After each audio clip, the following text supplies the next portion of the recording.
صحیح بخاری حدیث نمبر 251۔ ابو سلمہ اور حضرت عائشہ رضی اللہ تعالیٰ عنہ کے بھائی حضرت عائشہ رضی اللہ تعالیٰ عنہ کی خدمت میں گئے۔ ان کے بھائی نے نبی کریم صلی اللہ علیہ وسلم کے غسل کے بارے میں سوال کیا تو آپ نے سا جیسا ایک برتن منگوایا، پھر غسل کیا اور اپنے اوپر پانی بہایا۔ اس وقت ہمارے درمیان اور ان کے درمیان پردہ حائل تھا۔ صحیح بخاری حدیث نمبر 252۔ ابو جعفر محمد باقر نے بیان کیا کہ وہ اور ان کے والد جناب زین العابدین جابر بن عبداللہ کے پاس تھے اور کچھ اور لوگ بھی بیٹھے ہوئے تھے۔ ان لوگوں نے آپ سے غسل کے بارے میں پوچھا تو آپ نے فرمایا کہ 1 سا کافی ہے۔ اس پر ایک شخص بولا، یہ مجھے تو کافی نہ ہوگا۔ حضرت جابر رضی اللہ تعالیٰ عنہ نے فرمایا کہ یہ ان کے لیے کافی ہوتا تھا جن کے بال تم سے زیادہ تھے اور جو تم سے بہتر تھے، یعنی رسول اللہ صلی اللہ علیہ وسلم۔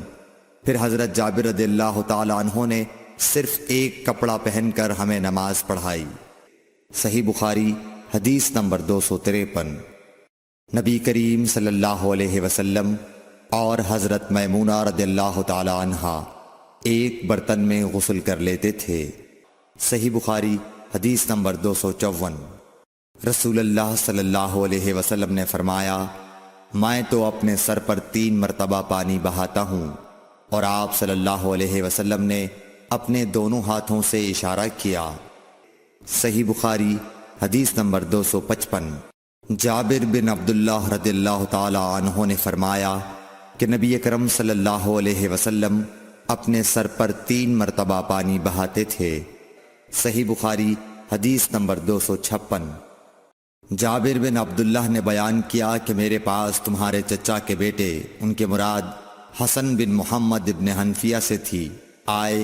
انہوں نے پوچھا کہ جنابت کے غسل کا کیا طریقہ ہے؟ میں نے کہا، نبی کریم صلی اللہ علیہ وسلم 3 چلو پانی لیتے اور ان کو اپنے سر پر بہاتے تھے، پھر اپنے تمام بدن پر پانی بہاتے تھے۔ حسن نے اس پر کہا کہ میں تو بہت بالوں والا آدمی ہوں۔ میں نے جواب دیا کہ نبی کریم صلی اللہ علیہ وسلم کے بال تم سے زیادہ تھے۔ صحیح بخاری حدیث نمبر 257۔ ام المومنین میمونہ رضی اللہ تعالی عنہا نے فرمایا کہ میں نے نبی کریم صلی اللہ علیہ وسلم کے لیے غسل کا پانی رکھا تو آپ نے اپنے ہاتھ 2 مرتبہ یا 3 مرتبہ دھوئے، پھر پانی اپنے بائیں ہاتھ میں لے کر اپنی شرمگاہ کو دھویا، پھر زمین پر ہاتھ رگڑا، اس کے بعد کلی کی اور ناک میں پانی ڈالا اور اپنے چہرے اور ہاتھوں کو دھویا، پھر اپنے سارے بدن پر پانی بہا لیا اور اپنی جگہ سے ہٹ کر دونوں پاؤں دھوئے۔ صحیح بخاری حدیث نمبر 258۔ نبی کریم صلی اللہ علیہ وسلم جب غسل جنابت کرنا چاہتے تو حلاب کی طرح ایک چیز منگاتے، پھر پانی کا چلو اپنے ہاتھ میں لیتے اور سر کے داہنے حصے سے غسل کی ابتدا کرتے، پھر بائیں حصے کا غسل کرتے، پھر اپنے دونوں ہاتھوں کو سر کے بیچ میں لگاتے تھے۔ صحیح بخاری حدیث نمبر 259۔ ام المومنین میمونہ رضی اللہ تعالی عنہا نے بیان فرمایا کہ میں نے نبی اکرم صلی اللہ علیہ وسلم کے لیے غسل کا پانی رکھا تو پہلے آپ نے پانی کو دائیں ہاتھ سے بائیں پر گرایا، اس طرح اپنے دونوں ہاتھوں کو دھویا، پھر اپنی شرمگاہ کو دھویا، پھر اپنے ہاتھ کو زمین پر رگڑ کر اسے مٹی سے ملا اور دھویا، پھر کلی کی اور ناک میں پانی ڈالا، پھر اپنے چہرے کو دھویا اور اپنے سر پر پانی بہایا، پھر ایک طرف ہو کر دونوں پاؤں دھوئے، پھر آپ کو رومال دیا گیا لیکن آپ نے اس سے پانی کو خشک نہیں کیا۔ صحیح بخاری حدیث نمبر 260۔ نبی کریم صلی اللہ علیہ وسلم نے غسل جنابت کیا تو پہلے اپنی شرمگاہ کو اپنے ہاتھ سے دھویا، پھر ہاتھ کو دیوار پر رگڑ کر دھویا، پھر نماز کی طرح وضو کیا، اور جب آپ اپنے غسل سے فارغ ہو گئے تو دونوں پاؤں دھوئے۔ صحیح بخاری حدیث نمبر 261۔ حضرت عائشہ رضی اللہ تعالی عنہا نے فرمایا کہ میں اور نبی کریم صلی اللہ علیہ وسلم ایک برتن میں اس طرح غسل کرتے تھے کہ ہمارے ہاتھ باری باری اس میں پڑتے تھے۔ صحیح بخاری حدیث نمبر 262۔ حضرت عائشہ رضی اللہ تعالی عنہا نے فرمایا کہ جب رسول اللہ صلی اللہ علیہ وسلم غسل جنابت فرماتے تو پہلے اپنا ہاتھ دھوتے۔ صحیح بخاری حدیث نمبر 263۔ حضرت عائشہ رضی اللہ تعالی عنہا نے کہا کہ میں اور نبی کریم صلی اللہ علیہ وسلم دونوں مل کر ایک ہی برتن میں غسل جنابت کرتے تھے۔ صحیح بخاری حدیث نمبر 264۔ نبی کریم صلی اللہ علیہ وسلم اور آپ کی کوئی زوجہ مطہرہ ایک برتن میں غسل کرتے تھے۔ صحیح بخاری حدیث نمبر 265۔ میمونہ بنت حارث رضی اللہ تعالی عنہا نے کہا کہ میں نے حضرت صلی اللہ علیہ وسلم کے لیے غسل کا پانی رکھا اور پردہ کر دیا۔ آپ نے پہلے غسل میں اپنے ہاتھ پر پانی ڈالا اور اسے 1 یا 2 بار دھویا۔ سلیمان اعمش کہتے ہیں کہ مجھے یاد نہیں راوی سالم بن ابی الجعد نے تیسری بار کا بھی ذکر کیا یا نہیں۔ پھر دائیں ہاتھ سے بائیں پر پانی ڈالا اور شرمگاہ دھوئی، پھر اپنے ہاتھ کو زمین پر یا دیوار پر رگڑا، پھر کلی کی اور ناک میں پانی ڈالا اور چہرے اور ہاتھوں کو دھویا اور سر کو دھویا، پھر سارے بدن پر پانی بہایا، پھر ایک طرف سے رکھ کر دونوں پاؤں دھوئے۔ بعد میں نے ایک کپڑا دیا تو آپ نے اپنے ہاتھ سے اشارہ کیا اس طرح کہ اسے ہٹاؤ، اور آپ نے اس کپڑے کا ارادہ نہیں فرمایا۔ صحیح بخاری حدیث نمبر 266۔ میمونہ رضی اللہ تعالی عنہا نے کہا کہ میں نے حضرت صلی اللہ علیہ وسلم کے لیے غسل کا پانی رکھا تو آپ نے پہلے پانی اپنے ہاتھوں پر گرا کر انہیں 2 یا 3 بار دھویا، پھر اپنے داہنے ہاتھ سے بائیں پر گرا کر اپنی شرمگاہوں کو دھویا، پھر ہاتھ کو زمین پر رگڑا، پھر کلی کی اور ناک میں ڈالا، پھر اپنے چہرے اور ہاتھوں کو دھویا، پھر اپنے سر کو 3 مرتبہ دھویا، پھر اپنے سارے بدن پر پانی بہایا، پھر آپ اپنی غسل کی جگہ سے الگ ہو گئے، پھر اپنے قدموں کو دھویا۔ صحیح بخاری حدیث نمبر 267۔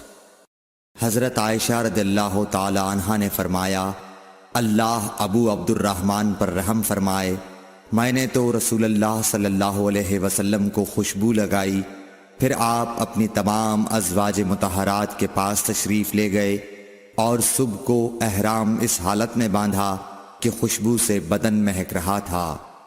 صحیح بخاری حدیث نمبر 268۔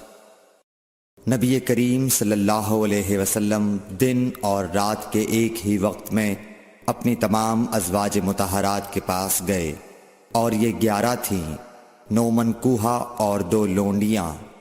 راوی نے کہا میں نے انس سے پوچھا کہ حضور صلی اللہ علیہ وسلم اس کی طاقت رکھتے تھے تو آپ نے فرمایا کہ ہم آپس میں کہا کرتے تھے کہ آپ کو 30 مردوں کے برابر طاقت دی گئی ہے۔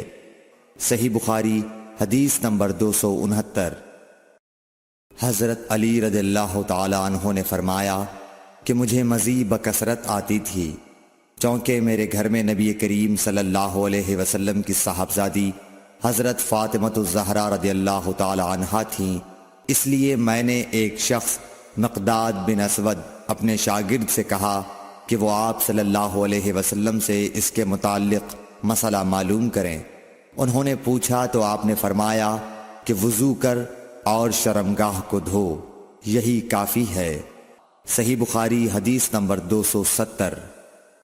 حضرت عائشہ رضی اللہ تعالی عنہ نے فرمایا میں نے خود نبی صلی اللہ علیہ وسلم کو خوشبو لگائی، پھر آپ اپنی تمام ازواج کے پاس گئے اور اس کے بعد احرام باندھا۔ صحیح بخاری حدیث نمبر 271۔ حضرت عائشہ رضی اللہ تعالی عنہا نے فرمایا گویا کہ میں حضرت صلی اللہ علیہ وسلم کی مانگ میں خوشبو کی چمک دیکھ رہی ہوں، اس حال میں کہ آپ احرام باندھے ہوئے ہیں۔ صحیح بخاری حدیث نمبر 272۔ ام المومنین حضرت عائشہ صدیقہ رضی اللہ عنہا نے فرمایا کہ رسول کریم صلی اللہ علیہ وسلم جنابت کا غسل کرتے تو پہلے اپنے ہاتھوں کو دھوتے اور نماز کی طرح وضو کرتے، پھر اپنے ہاتھوں سے اپنے بالوں کا خلال کرتے، اور جب یقین کر لیتے کہ جسم تر ہو گیا ہے تو 3 مرتبہ اس پر پانی بہاتے، پھر تمام بدن کا غسل کرتے۔ صحیح بخاری حدیث نمبر 273۔ حضرت عائشہ رضی اللہ تعالی عنہا نے فرمایا کہ میں اور رسول کریم صلی اللہ علیہ وسلم ایک برتن میں غسل کرتے تھے، ہم دونوں اس سے چلو بھر بھر کر پانی لیتے تھے۔ صحیح بخاری حدیث نمبر 274۔ ام المومنین حضرت میمونہ رضی اللہ عنہا نے فرمایا کہ رسول اللہ صلی اللہ علیہ وسلم نے غسل جنابت کے لیے پانی رکھا، پھر آپ نے پہلے 2 یا 3 مرتبہ اپنے دائیں ہاتھ سے بائیں ہاتھ پر پانی ڈالا، پھر شرمگاہ دھوئی، پھر ہاتھ کو زمین پر یا دیوار پر 2 یا 3 بار رگڑا، پھر کلی کی اور ناک میں ڈالا اور اپنے چہرے اور بازوؤں کو دھویا، پھر سر پر پانی بہایا اور سارے بدن کا غسل کیا، پھر اپنی جگہ سے سرک کر پاؤں دھوئے۔ حضرت میمونہ رضی اللہ عنہا نے فرمایا کہ میں ایک کپڑا لائی تو آپ نے اسے نہیں لیا اور ہاتھوں ہی سے پانی جھاڑنے لگے۔ صحیح بخاری حدیث نمبر 275۔ حضرت ابو ہریرہ رضی اللہ تعالیٰ عنہ سے روایت ہے کہ نماز کی تکبیر ہوئی اور صفیں برابر ہو گئیں، لوگ کھڑے تھے کہ رسول کریم صلی اللہ علیہ وسلم اپنے حجرے سے ہماری طرف تشریف لائے۔ جب آپ مصلی پر کھڑے ہو چکے تو یاد آیا کہ آپ جنبی ہیں، پس آپ نے ہم سے فرمایا کہ اپنی جگہ کھڑے رہو، اور آپ واپس چلے گئے۔ پھر آپ نے غسل کیا اور واپس ہماری طرف تشریف لائے تو سر سے پانی کے قطرے ٹپک رہے تھے۔ آپ نے نماز کے لیے تکبیر کہی اور ہم نے آپ کے ساتھ نماز ادا کی۔ صحیح بخاری حدیث نمبر 276۔ حضرت میمونہ رضی اللہ عنہا نے فرمایا کہ میں نے نبی صلی اللہ علیہ وسلم کے لیے غسل کا پانی رکھا اور ایک کپڑے سے پردہ کر دیا۔ پہلے آپ نے اپنے دونوں ہاتھوں پر پانی ڈالا اور انہیں دھویا، پھر اپنے داہنے ہاتھ سے بائیں ہاتھ میں پانی لیا اور شرمگاہ دھوئی، پھر ہاتھ کو زمین پر مارا اور دھویا، پھر کلی کی اور ناک میں پانی ڈالا اور چہرے اور بازو دھوئے، پھر سر پر پانی بہایا اور سارے بدن کا غسل کیا۔ اس کے بعد آپ مقام غسل سے ایک طرف ہو گئے، پھر دونوں پاؤں دھوئے۔ اس کے بعد میں نے آپ کو ایک کپڑا دینا چاہا تو آپ نے اسے نہیں لیا اور آپ ہاتھوں سے پانی جھاڑنے لگے۔ صحیح بخاری حدیث نمبر 277۔ حضرت عائشہ رضی اللہ تعالی عنہا نے فرمایا کہ ہم ازواج مطہرات میں سے کسی کو اگر جنابت لاحق ہوتی تو وہ ہاتھوں میں پانی لے کر سر پر 3 مرتبہ ڈالتیں، پھر ہاتھ میں پانی لے کر سر کے داہنے حصے کا غسل کرتیں اور دوسرے ہاتھ سے بائیں حصے کا غسل کرتیں۔ صحیح بخاری حدیث نمبر 278۔ نبی کریم صلی اللہ علیہ وسلم نے فرمایا بنی اسرائیل ننگے ہو کر اس طرح نہاتے تھے کہ ایک شخص دوسرے کو دیکھتا، لیکن حضرت موسیٰ تنہا پردے سے غسل فرماتے۔ اس پر انہوں نے کہا کہ بخدا موسیٰ کو ہمارے ساتھ غسل کرنے میں صرف یہ چیز مانے ہے کہ آپ کے خصیے بڑھے ہوئے ہیں۔ ایک مرتبہ موسیٰ علیہ السلام غسل کرنے لگے اور آپ نے کپڑوں کو ایک پتھر پر رکھ دیا، اتنے میں پتھر کپڑوں کو لے بھاگا اور موسیٰ بھی اس کے پیچھے بڑی تیزی سے دوڑے۔ آپ کہتے جاتے تھے اے پتھر میرا کپڑا دے، اے پتھر میرا کپڑا دے۔ اس عرصے میں بنی اسرائیل نے موسیٰ علیہ السلام کو ننگا دیکھ لیا اور کہنے لگے کہ بخدا موسیٰ کو کوئی بیماری نہیں، اور موسیٰ علیہ السلام نے کپڑا لیا اور پتھر کو مارنے لگے۔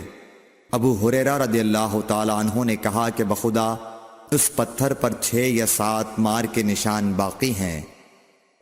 صحیح بخاری حدیث نمبر 279۔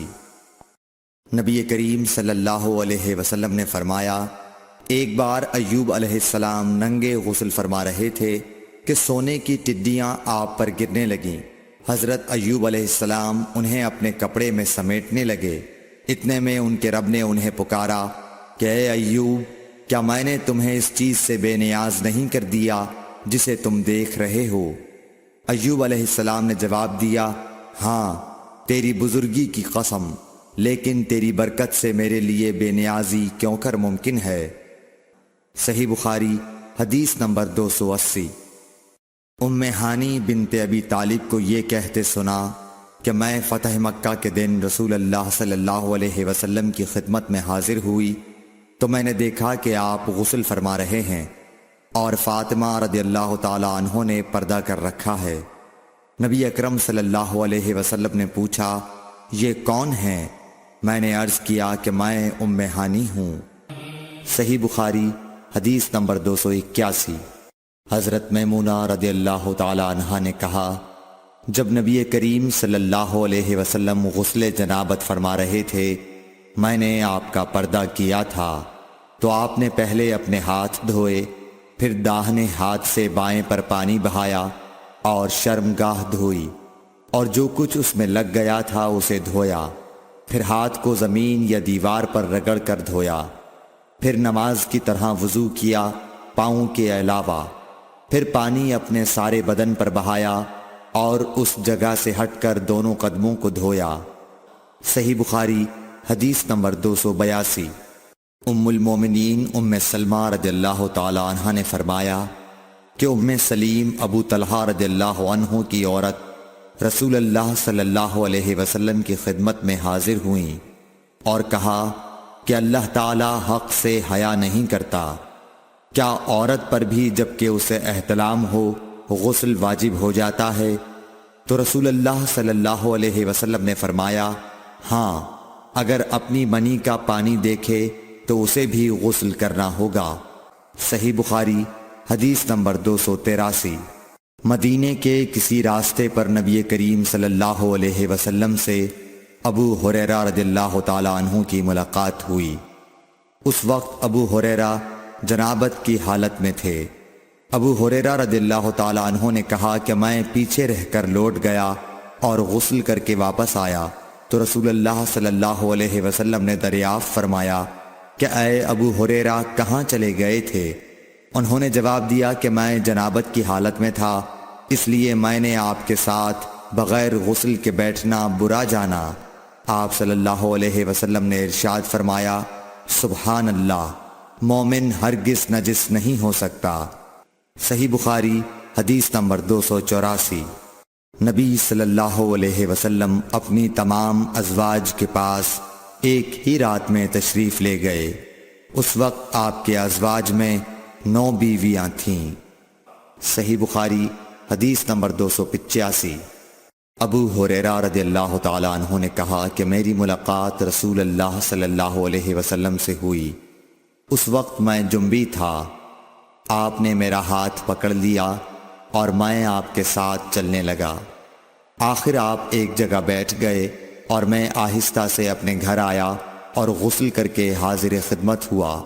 آپ ابھی بیٹھے ہوئے تھے۔ آپ نے دریافت فرمایا، اے ابو ہریرہ کہاں چلے گئے تھے؟ میں نے واقعہ بیان کیا تو آپ صلی اللہ علیہ وسلم نے فرمایا، سبحان اللہ، مومن تو نجس نہیں ہوتا۔ صحیح بخاری حدیث نمبر 286۔ ہم سے ابو نعیم نے بیان کیا، کہا ہم سے حشام اور شیبان نے، وہ یحییٰ سے، وہ ابو سلمہ سے، کہا میں نے عائشہ رضی اللہ تعالی عنہا سے پوچھا کہ کیا نبی کریم صلی اللہ علیہ وسلم جنابت کی حالت میں گھر میں سوتے تھے؟ کہا ہاں، لیکن وضو کر لیتے تھے۔ صحیح بخاری حدیث نمبر 287۔ عمر بن خطاب رضی اللہ تعالی عنہ نے رسول اللہ صلی اللہ علیہ وسلم سے پوچھا کہ کیا ہم میں سے کوئی جنابت کی حالت میں سو سکتا ہے؟ فرمایا ہاں، وضو کر کے جنابت کی حالت میں بھی سو سکتے ہو۔ صحیح بخاری حدیث نمبر 288۔ حضرت عائشہ رضی اللہ تعالی عنہ نے فرمایا کہ نبی کریم صلی اللہ علیہ وسلم جب جنابت کی حالت میں ہوتے اور سونے کا ارادہ کرتے تو شرمگاہ کو دھو لیتے اور نماز کی طرح وضو کرتے۔ صحیح بخاری حدیث نمبر 289۔ حضرت عمر رضی اللہ تعالیٰ عنہ نے نبی کریم صلی اللہ علیہ وسلم سے دریافت کیا کہ کیا ہم جنابت کی حالت میں سو سکتے ہیں؟ آپ نے فرمایا ہاں، لیکن وضو کر کے۔ صحیح بخاری حدیث نمبر 290۔ حضرت عمر رضی اللہ تعالیٰ عنہ نے رسول اللہ صلی اللہ علیہ وسلم سے عرض کی کہ رات میں انہیں غسل کی ضرورت ہو جایا کرتی ہے۔ رسول اللہ صلی اللہ علیہ وسلم نے فرمایا کہ وضو کر لیا کر اور شرمگاہ کو دھو کر سو جا۔ صحیح بخاری حدیث نمبر 291۔ نبی کریم صلی اللہ علیہ وسلم نے فرمایا کہ جب مرد عورت کے چہار زانوں میں بیٹھ گیا اور اس کے ساتھ جماع کے لیے کوشش کی تو غسل واجب ہو گیا۔ صحیح بخاری حدیث نمبر 292۔ حضرت عثمان بن عفان رضی اللہ تعالی عنہ سے پوچھا گیا کہ مرد اپنی بیوی سے ہم بستر ہوا لیکن انزال نہیں ہوا تو وہ کیا کرے؟ حضرت عثمان رضی اللہ تعالی عنہ نے فرمایا کہ نماز کی طرح وضو کر لے اور ذکر کو دھو لے۔ اور حضرت عثمان رضی اللہ تعالی عنہ نے فرمایا کہ میں نے رسول اللہ صلی اللہ علیہ وسلم سے یہ بات سنی ہے۔ صحیح بخاری حدیث نمبر 293۔ ابی بن کعب نے پوچھا یا رسول اللہ صلی اللہ علیہ وسلم، جب مرد عورت سے جماع کرے اور انزال نہ ہو تو کیا کرے؟ آپ نے فرمایا عورت سے جو کچھ اسے لگ گیا اسے دھو لے، پھر وضو کرے اور نماز پڑھے۔ صحیح بخاری حدیث نمبر 294۔ حضرت عائشہ رضی اللہ تعالی عنہ فرماتی ہیں کہ ہم حج کے ارادے سے نکلے۔ جب ہم مقام صرف میں پہنچے تو میں حائضہ ہو گئی اور اس رنج میں رونے لگی کہ رسول اللہ صلی اللہ علیہ وسلم تشریف لائے۔ آپ نے پوچھا تمہیں کیا ہو گیا ہے؟ کیا حائضہ ہو گئی ہو؟ میں نے کہا ہاں۔ آپ نے فرمایا یہ ایک ایسی چیز ہے جس کو اللہ تعالیٰ نے آدم کی بیٹیوں کے لیے لکھ دیا ہے، اس لیے تم بھی حج کے لیے افعال پورے کر لو، البتہ بیت اللہ کا طواف نہ کرنا۔ حضرت عائشہ رضی اللہ تعالی عنہا نے فرمایا کہ رسول اللہ صلی اللہ علیہ وسلم نے اپنی بیویوں کی طرف سے ایک گائے کی قربانی کی۔ صرف ایک مقام مکے سے 6-7 میل کے فاصلے پر ہے۔ صحیح بخاری حدیث نمبر 295۔ حضرت عائشہ رضی اللہ تعالی عنہا نے فرمایا میں رسول اللہ صلی اللہ علیہ وسلم کے سر مبارک کو حائضہ ہونے کی حالت میں کنگھا کیا کرتی تھی۔ صحیح بخاری حدیث نمبر 296۔ حشام بن عروہ نے عروہ کے واسطے سے بتایا کہ ان سے سوال کیا گیا کیا حائضہ بیوی میری خدمت کر سکتی ہے یا ناپاکی کی حالت میں عورت مجھ سے نزدیک ہو سکتی ہے؟ عروہ نے فرمایا میرے نزدیک تو اس میں کوئی حرج نہیں ہے، اس طرح کی عورتیں میری بھی خدمت کرتی ہیں اور اس میں کسی کے لیے بھی کوئی حرج نہیں، اس لیے کہ مجھے حضرت عائشہ رضی اللہ تعالی عنہا نے خبر دی کہ وہ رسول کریم صلی اللہ علیہ وسلم کو حائضہ ہونے کی حالت میں کنگھا کیا کرتی تھیں، اور رسول اللہ صلی اللہ علیہ وسلم اس وقت مسجد میں معتکف ہوتے۔ آپ اپنا سر مبارک قریب کر دیتے اور حضرت عائشہ رضی اللہ تعالی عنہا اپنے حجرے ہی سے کنگھا کر دیتی حالانکہ وہ حائضہ ہوتی۔ صحیح بخاری حدیث نمبر 297۔ حضرت عائشہ رضی اللہ تعالی عنہا نے بیان کیا کہ نبی کریم صلی اللہ علیہ وسلم میری گود میں سر رکھ کر قرآن مجید پڑھتے حالانکہ میں اس وقت حیض والی ہوتی تھی۔ صحیح بخاری حدیث نمبر 298۔ ام سلمہ رضی اللہ تعالی عنہا نے کہا کہ میں نبی کریم صلی اللہ علیہ وسلم کے ساتھ ایک چادر میں لیٹی ہوئی تھی، اتنے میں مجھے حیض آ گیا، اس لیے میں آہستہ سے باہر نکل آئی اور اپنے حیض کے کپڑے پہن لیے۔ حضور صلی اللہ علیہ وسلم نے پوچھا کیا تمہیں نفاس آ گیا ہے؟ میں نے عرض کیا ہاں۔ پھر مجھے آپ نے بلا لیا اور میں چادر میں آپ کے ساتھ لیٹ گئی۔ صحیح بخاری حدیث نمبر 299۔ حضرت عائشہ رضی اللہ تعالی عنہا نے فرمایا، میں اور نبی کریم صلی اللہ علیہ وسلم ایک ہی برتن میں غسل کرتے تھے، حالانکہ دونوں جنبی ہوتے۔ صحیح بخاری حدیث نمبر 300۔ حضرت عائشہ رضی اللہ تعالی عنہا نے فرمایا کہ آپ مجھے حکم فرماتے، پس میں ازار باندھ لیتی، پھر آپ میرے ساتھ مباشرت کرتے، اس وقت میں حائضہ